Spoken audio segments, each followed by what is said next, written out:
Hola, ¿cómo están niños, niñas? Me da gusto estar aquí frente al micrófono nuevamente, estrenando temporada de un nuevo programa, Tiempos de Comida. Y bueno, yo voy a ser su host, soy Daniel Lee, y ya muchos me conocen por estar en otros programas, metido en todos los ajos, ya saben, metidos en cualquier cacerola que me llamen. Y bueno, para quienes no me conozcan, ya he sido host de varios programas por ahí en internet. Me pueden recordar de Drag News, me pueden recordar haciendo entrevistas a algunos miembros interesantes de la sociedad mexicana. Y bueno, pues como creador de medios audiovisuales, hoy me toca un proyecto nuevo, algo que me emociona mucho, un proyecto que es culinario, es un proyecto que nos va a hablar de la importancia de, de saber y conocer la historia detrás de los mercados, detrás de la historia del comercio de comida en la Ciudad de México. Y para esta misión no estoy solo, me va a acompañar la doctora Blanca Salia Rosas Barrera, quien, bueno, es una experta en el tema. Ella actualmente, pues, es becaria del CECITI, creo que así se pronuncia, porque ya saben, se escribe con muchas siglas, pero es el CECITI, y bueno, ella trabaja en el Instituto de Investigaciones Sociales de la UNAM. Y bueno, ya en esta aventura, pues van a ser 3 capítulos llenos de comida, llenos de viajes ambulantes, llenos de mucha historia. Y bueno, tenemos que averiguar por qué es importante, conocer la historia del comercio y sobre todo la historia de cómo se mueve la comida en la ciudad. Entonces, vamos a darle la bienvenida, por favor, a la doctora Blanca Salia. Y por favor, doctora, cuéntenos un poquito quién es usted y cuéntenos un poquito con quién estamos platicando, por qué es importante esta experiencia. Hola Daniel, hola a todos. Es para mí un gran orgullo comenzar con este proyecto. En realidad es parte justamente de mi estancia postdoctoral. Yo soy doctora en historia, estudié en la UNAM, posteriormente hice estudios de posgrado en el Colegio de México y para mí es importante y no el que me llames doctora, no por sentir que, no por darme ínfulas de superioridad, sino porque creo que es importante reconocer que académicamente las mujeres tenemos una participación importante, no solo en humanidades y ciencias sociales, sino también en ciencias duras.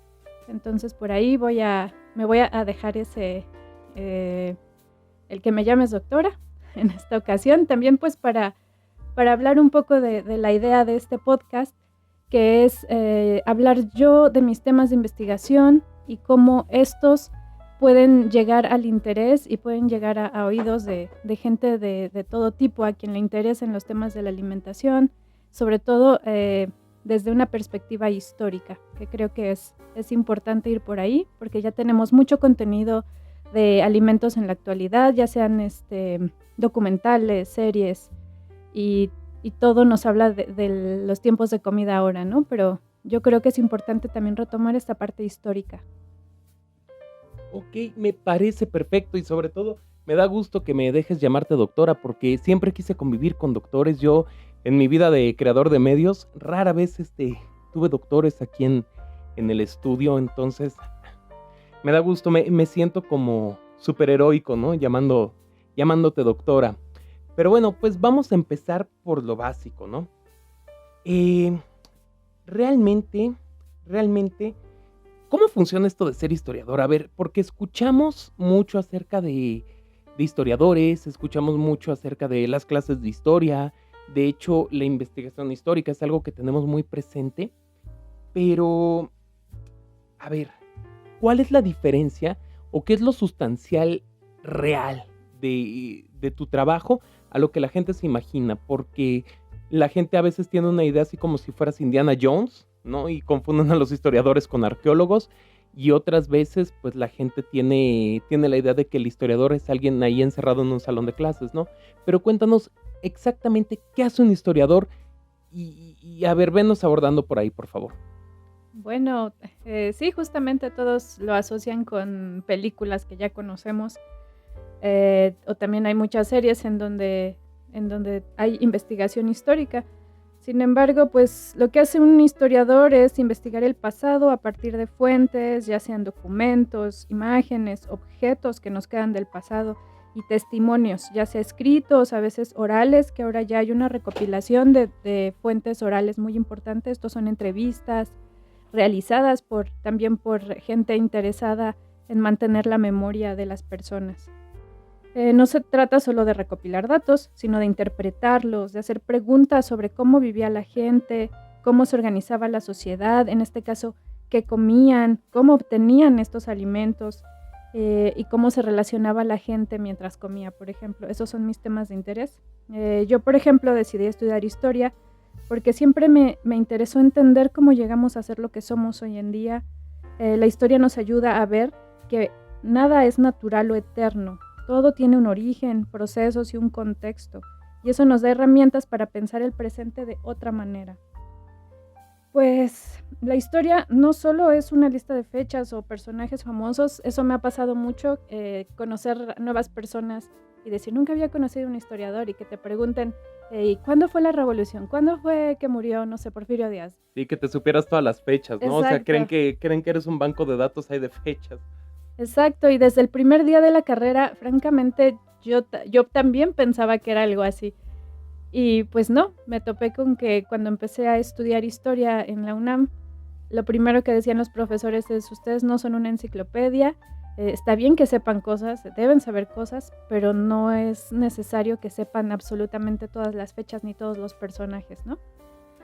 Pues la idea es pues tomar una perspectiva de investigación, una metodología, en mi caso esta es la historia social, y a partir de ella, pues ¿qué se analiza? Pues a los actores sociales, y en este caso a las clases trabajadoras, a las clases populares, y ese es, digamos, mi línea de trabajo principal, y ya específicamente pues me dediqué a estudiar el comercio callejero de comida, vendedores ambulantes, puestos, y cómo estos se relacionan con la formación de mercados, con otros polos comerciales, cómo estos están presentes en espacios públicos como plazas, específicamente en la Ciudad de México, cómo están presentes en el centro histórico, y no solo en esto, sino que se han extendido a otros espacios importantes, ¿no? Como en la actualidad vemos el comercio callejero, el ambulante lo vemos desde el metro, afuera de las estaciones hay puestos, como todo este comercio es muy importante para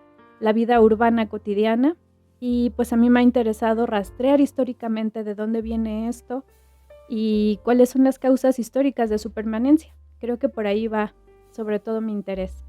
Ok, entonces me estás hablando que tenemos un multiverso de tipos de historia. Que mira, es interesante, ¿no? Porque, a ver, o sea, desde el sentido común, yo sé y entiendo, ¿no? Que hay diferentes especialidades en la historia. A ver, en todo hay especialidades, ¿no? Pero estoy entendiendo aquí por lo que leo que lo tuyo es la historia social, me parece. Eh, la pregunta es exactamente qué es lo que aborda, ¿no? Porque es un término muy que a mí me abre muchas puertas, se me abre todo cuando pienso en el término. Exactamente qué es lo que estudia tu área. A ver, explícame un poquito para saber puntualmente qué preguntarte, porque no me quiero ir por las ramas, estarte preguntando cosas que me tendría que responder justamente Indiana Jones. Entonces, a ver, cuéntame, ¿qué es lo tuyo? Pues sí, justamente la historia social, la historia de la alimentación también es importante ahí, la historia de la tecnología. Específicamente, la historia social se refiere al estudio de los grupos sociales, pero específicamente a la gente común, digamos, la vida cotidiana de la gente que trabaja, de las mayorías, se le llama también historia desde abajo, en que se contrapone un poco o ha sido una vertiente que pone de manifiesto que no solo es importante estudiar a las élites, a los gobernantes, a los artistas, sino que también la gente común en el día a día tenía experiencias relevantes para la vida urbana y política, económica y social, en este caso de la Ciudad de México. Entonces, en ese sentido, abordo la historia social. En mi caso, grupos de trabajadores como vendedores, cocineras, cocineros, marchantes, comensales, y trato de averiguar cómo vivieron, qué estrategias desarrollaron para sobrevivir, para sobrellevar mecanismos de control y de vigilancia por parte del gobierno y en general cómo se relacionaron entre ellos y cómo vivieron y se relacionaron con su ciudad, que es como también el enlace que hago con la historia urbana, que también es un tema muy importante, que es ver la ciudad no solo como un escenario, sino como un ente que se va modificando a la vez que la sociedad interactúa en el espacio. Ok, o sea, historia social, dentro de eso, historia urbana. O sea, está profundo el asunto. Pero a ver, vamos a empezar a poner renglones, vamos a empezar a poner líneas, porque yo ya quiero hablar de comida. Entré aquí al estudio sin comer, así que ya necesito empezar a subirme en ese barco. Y a ver, vamos a empezar por qué es lo que nos dice la historia de la alimentación, la historia del comercio, sobre la vida en la Ciudad de México. O sea, exactamente, si yo estoy aquí con un historiador y no sé, le tengo que preguntar algo, lo primero que me viene a la cabeza es, ¿por qué hacer un énfasis en cómo se comercia y sobre todo la comida? Porque, a ver, uno piensa todas las cosas que se comercian y sí, la comida es de primera necesidad, es de primera mano, pero a mí, sin saber mucho, sin mucha erudición, pues me da la apariencia que entiendo por qué es tan importante, ¿no? Pero me imagino que en el fondo hay una razón más académica, una razón más de un criterio más exacto, más fino, de por qué es importante la historia de este tema y qué nos dice del México. O sea, ¿qué nos dice este estudio? Pues es algo muy importante. Ya he hablado un poco de historia social, historia urbana, todas estas formas de abordar los temas históricos pues se complementan. No se trata solo de ver una vertiente, sino tratar de hacer una historia que abarque las aristas más posibles, ¿no? Todo lo que se pueda saber para esclarecer muchos puntos, porque ningún tema queda aislado. Lo social va atado a lo económico, a lo político, y de eso se trata más o menos. En ese sentido, el comercio es una forma por la que también se abastecen las ciudades de productos básicos de primera necesidad. En ese sentido, mi tema se aboca a los alimentos porque trata de averiguar un poco cómo llegan estos productos a la ciudad y sobre todo cómo se distribuyen en ella. Y esto es en el comercio cotidiano, al menudeo, en el día a día, así como en la actualidad vamos al mercado. También de esa manera los mercados eran puntos de distribución de productos básicos, pero también está este comercio de la calle que también contribuye a distribuir estos alimentos básicos.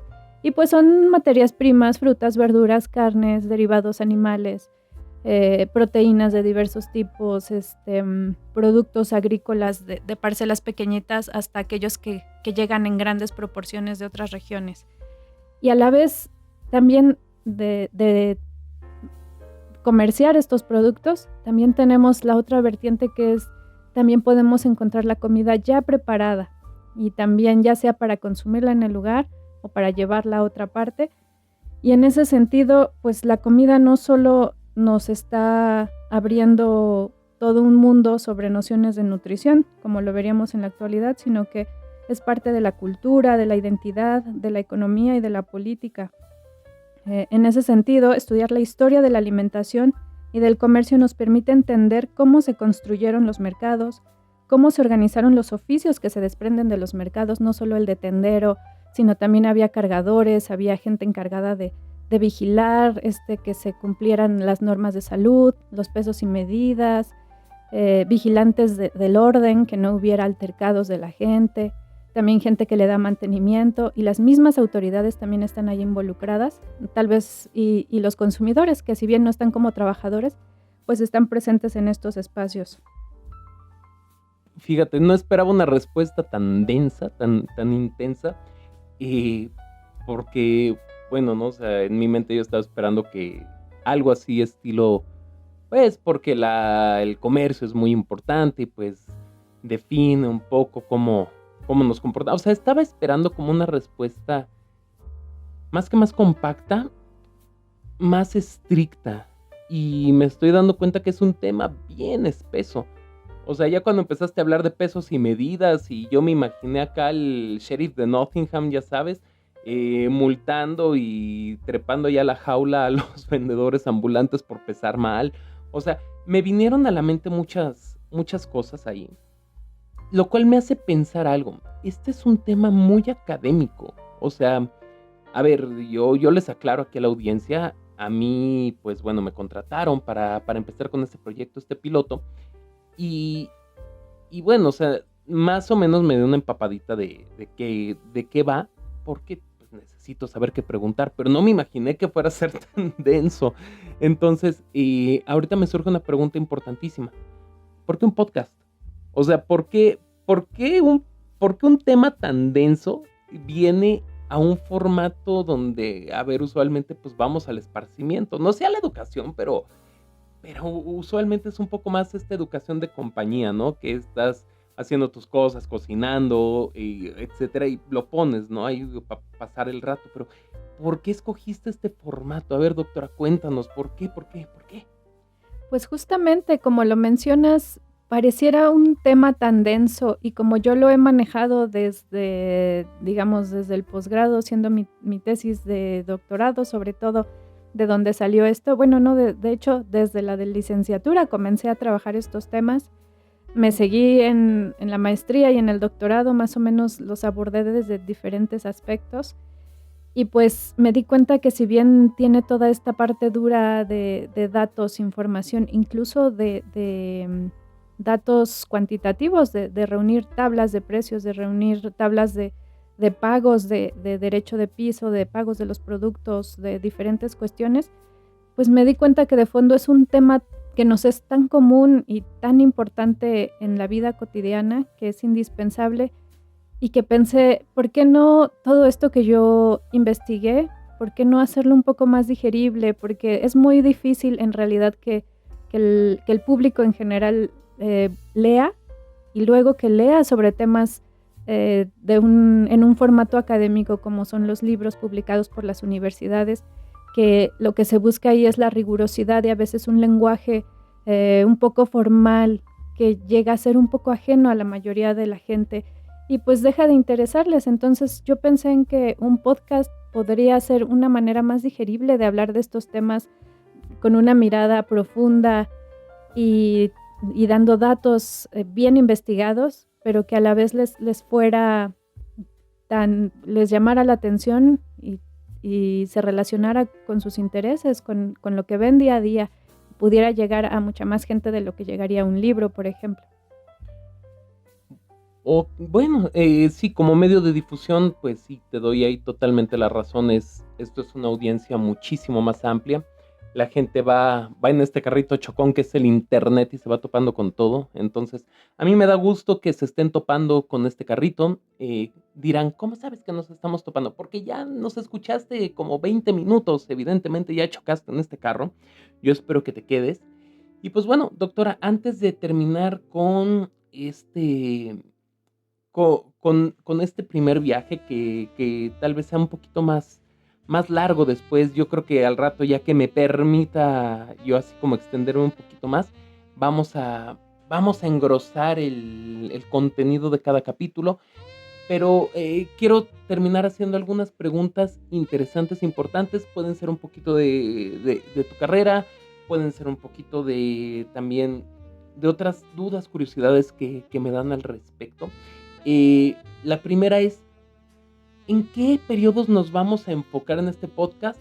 Es importante saberlo desde el primer capítulo, primera, para que yo no vaya todo bestia a estudiar o a empezar a leer libros de comida inca del 1300 antes de Cristo, algo por el estilo. O sea, a ver, vamos a tener más o menos una noción de qué periodos estamos hablando en este podcast.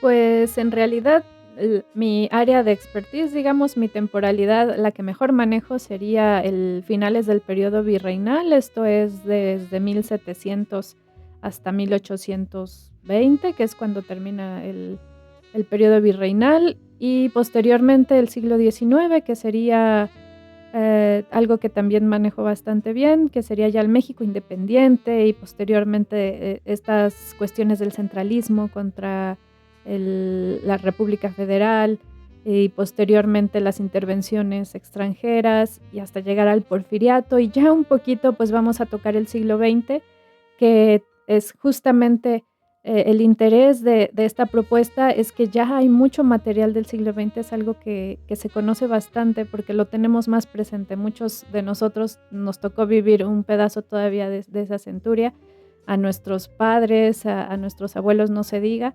Entonces, yo dejaré que otros expertos se ocupen de esta temporalidad y yo me quedaré en estos antecedentes que considero tan importantes.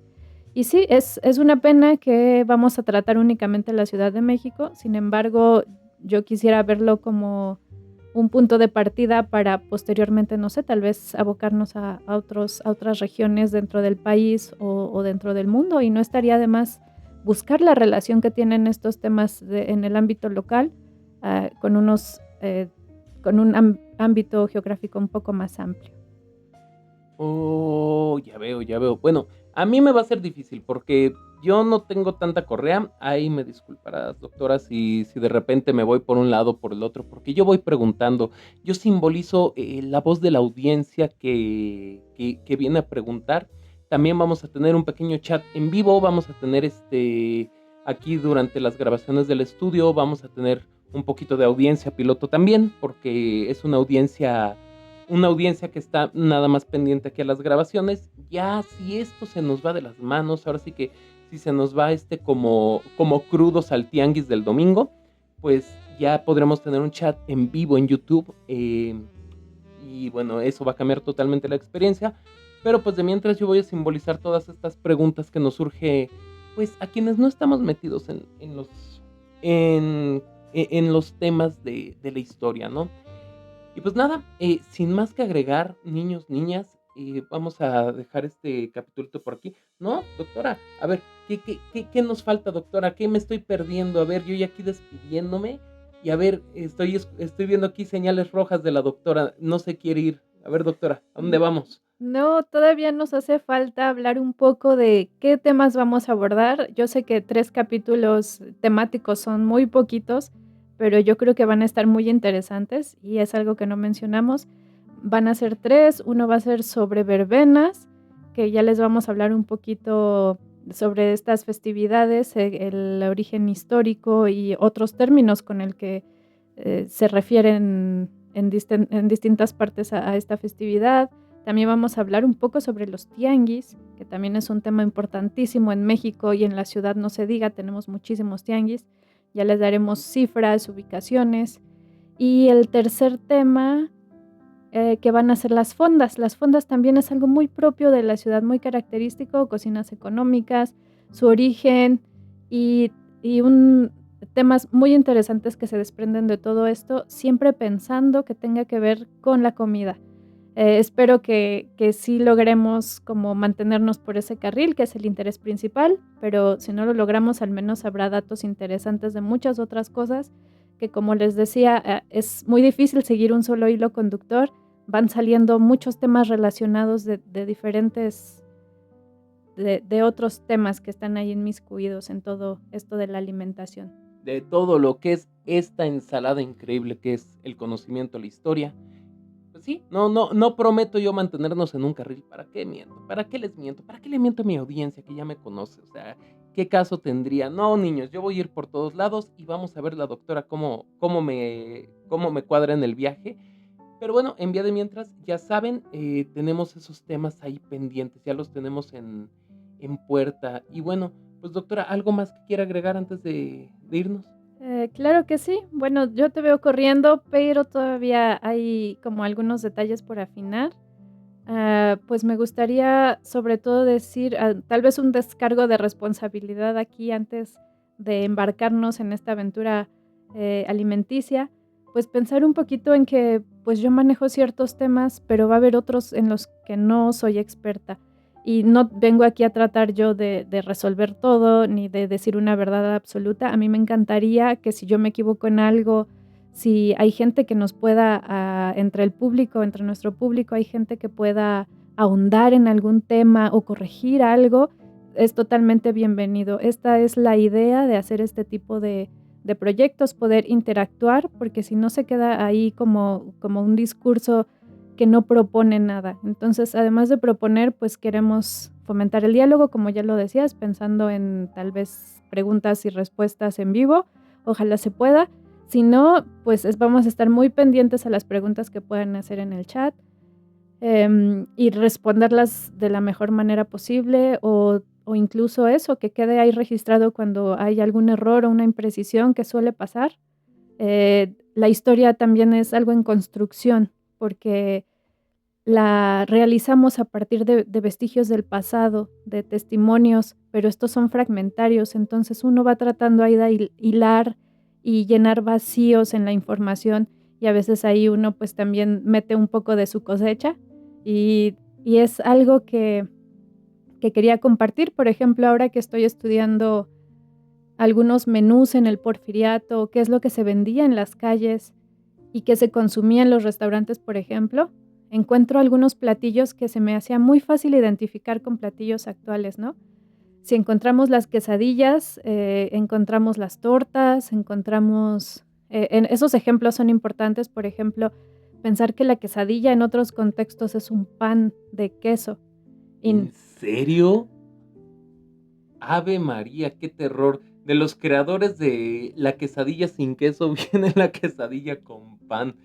¡Qué mundo! Incluso es un pan muy sabroso que yo he intentado hacer varias veces y la verdad no puedo. Yo encontré la receta que es salvadoreña y lo probé en una pastelería cubana también y era de pensar quesadilla y que te llegue un pan delicioso. No me quejo, pero pensar cómo estos términos pues se juegan, incluso algunos platillos que llevan el mismo nombre son cosas totalmente opuestas, es algo muy interesante. La torta, por ejemplo, nuestra torta, pensar que en los recetarios novohispanos se refería a pasteles también. La torta de cumpleaños, por ejemplo, todavía en Venezuela me parece que le llaman torta. Ay, sí, pero ahí le dicen arepas a las gorditas, ¿no? ¿En qué va, a dónde vamos con eso? Bueno, no, en realidad la arepa es una cosa muy diferente, pero no entraremos en ese tipo de debates aquí, a menos que el público así nos lo pida. Pero sería muy interesante hablar ese tipo de cuestiones. Ya lo pensaremos si hacemos una segunda edición de este programa. Y pues así, muchos de estos términos yo los encontré por ahí, me puse a investigar y lo más curioso es que si buscas una receta de pancita, por ejemplo, en el siglo XIX, es evidente que la gente que vendía en la calle no hizo su libro de recetas y lo publicó. Las recetas que encontramos usualmente están hechas por gente de otro estrato social y entonces cuesta trabajo pensar si así era la pancita en esa época o solo es una receta un poco más refinada para la gente lectora de los periódicos, que es donde usualmente se publicaban las recetas. Pero también es importante notar el que estas clases letradas estén retomando estas recetas populares como la pancita justamente y que llega también a tener otros nombres en otras culturas. Estos son informaciones muy importantes y les digo, es una historia en construcción. Espero que a través de este proyecto puedan ayudarme a continuar esta obra tan importante de recopilar estos saberes, porque son pues parte de nuestra cultura, sobre todo ahora que la cocina mexicana se ha vuelto un tema tan relevante y hay muchos estudios. Yo quiero contribuir también con mi parte. Pues me parece increíble, me parece que vamos por buen camino y, y vaya, pues muchachos, no dejen que nadie les diga que no pueden pedir su quesadilla sin queso, ahora sin bolillo. Uno no sabe lo que va a aprender, nunca todos los días nos paramos y es un misterio lo que la revelación que vamos a tener. Y para los chilangos, saber que una quesadilla puede ser realmente un bolillo es una cosa que no tiene precio. Así que ya lo saben, para más hacks de vida como este, quédense por aquí. Para aprender de dónde viene todo lo que estamos haciendo, quédense por aquí. Y bueno, yo por el momento no tengo muchas más preguntas. Así que si ya saben, tal como dijo la doctora, si ustedes tienen ganas, si tienen chance de aportar algo, preguntar algo, déjenlo en la cajita de comentarios para cuando estén escuchando este piloto, ahí ya va a estar la cajita de comentarios abierta. Y sí, pues doctora, ¿cómo ve? Pues sí, justo, ojalá y tengamos una buena audiencia, que este programa llegue a muchas personas. Y me gustaría también, aunque estamos pues apenas en este piloto y estamos ya pensando en cómo vamos a desarrollar los otros 3 episodios, pues me quedé pensando en la posibilidad del formato video podcast. Entonces, y si no es ahí, ya será en algún micrositio, les haremos llegar información relevante sobre lo que se va a ir tratando en cada episodio. No sé, ligas a otros proyectos o a textos importantes, a material gráfico, ya sea pinturas, porque las representaciones pictóricas son muy importantes porque la comida sigue entrando por los ojos. Entonces, ver estas representaciones que son un testimonio muy importante de estas épocas de las que vamos a hablar, creo que sería bonito que puedan acceder a este material para que no se queden solo con los relatos y la conversación aquí, sino que también puedan ver estos otros materiales que están ahí disponibles para ustedes y que nos vamos a dar a la tarea de recopilar para que puedan tener el acceso. Sí, por eso no se preocupe usted, doctora. Este programa va a tener luces, colores, todo lo que se requiera. Nuestro productor Toby se encarga de eso. Él es el que pone mano en que todo esto tenga los colores y los prismas que son necesarios para vestirlo. Tú tranquila. Esto va a llevar también ligas. Búsquenla siempre en la cajita de descripciones. Ahí vamos a tener links a documentos importantes. Y bueno, por imágenes y por voz no vamos a parar. Y bueno, niños, ahora sí, llegamos al final de este primer episodio. Ya nos conocen, ya me conocen, ya conocen a la doctora. Y no me queda más que decirles, recuerden, hay tiempo que es importante, pero no hay mejor tiempo que el de la comida. Así que próximamente vamos con el segundo capítulo y se va a poner bueno. Así que quédense con nosotros, doctora. Un gusto tenerla aquí en el estudio. Muchas gracias, Daniel, y pues muy emocionada por este proyectito que está comenzando. Sale, niños, ya saben, pidan quesadillas aunque no traigan queso. Nunca pidan una doblada y nunca pidan una picada. Saludos.